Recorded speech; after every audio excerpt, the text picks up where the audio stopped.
The young people in this country are extremely fearful right now for their economic futures. What are we going to be looking at if we have 8 years of your leadership in the governor's office? And you know, that's a superb question, and really comes down to the essential reason why I'm running. I don't want to be part of the first generation in our nation's history to leave our state and nation and world worse off to our children and grandchildren than we inherited it. I was born and raised in this state. I've lived almost all my life in this state.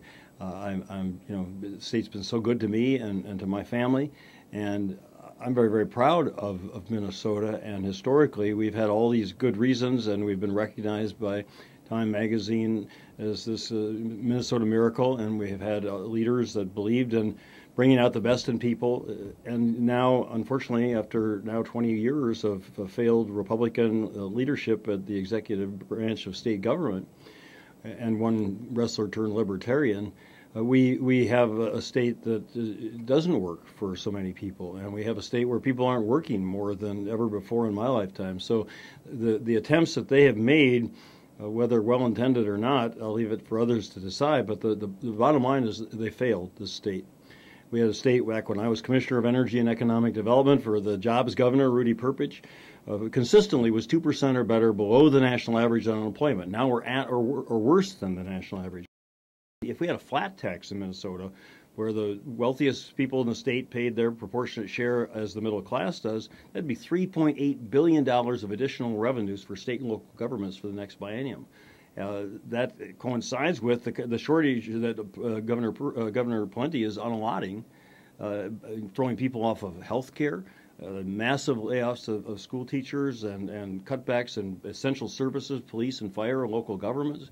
So, I mean, we're talking about the lifeblood of this state. Well, you know, I ran in 2000 for the Senate, and I was up on the Iron Range at a senior center, and this woman came up and introduced myself, and she looked at me and she said, you know, didn't you run for Senate once before? And I said, yeah, back in 1982. And she said, well, what happened? I said, I lost. And she smiled and she said, boy, you sure are a slow learner.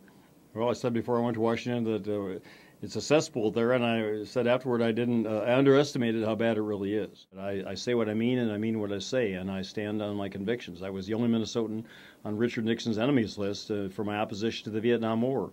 I was, along with Paul, 2 of the 23 United States senators who saw through George Bush's lies and voted against the Iraq War resolution.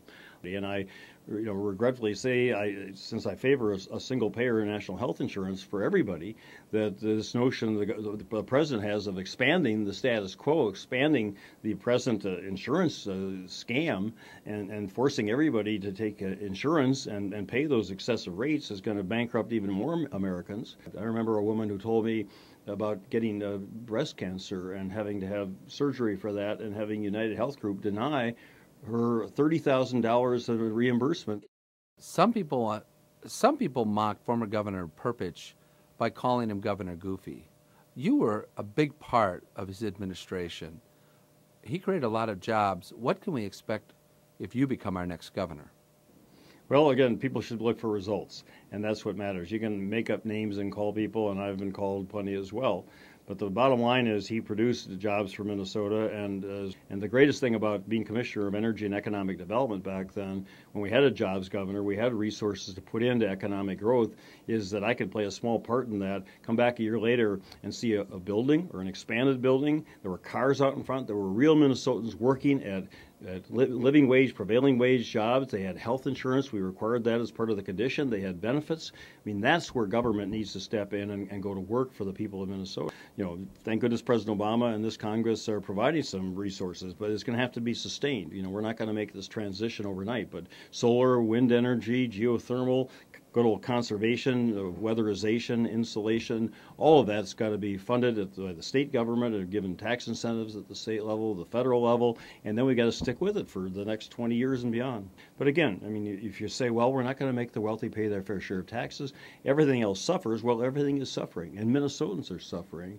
And I mean, I'm going to offer something very different. I'm going to offer a progressive tax system. I'm going to offer a commitment to public education, to universal health coverage, to jobs, to alternative energy.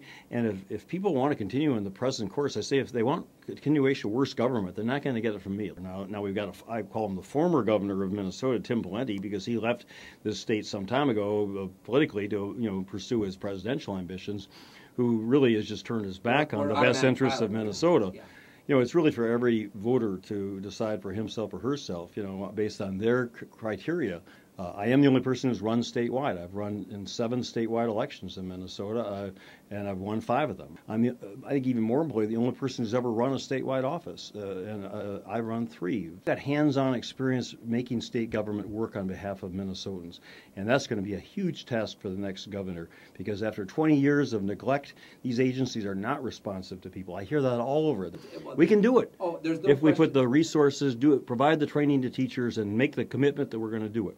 And that's a commitment I'll make as governor. And at the end of 8 years, you ask about my vision, we're going to have the best educated students, children, young adults, future leaders of this state and nation in the world.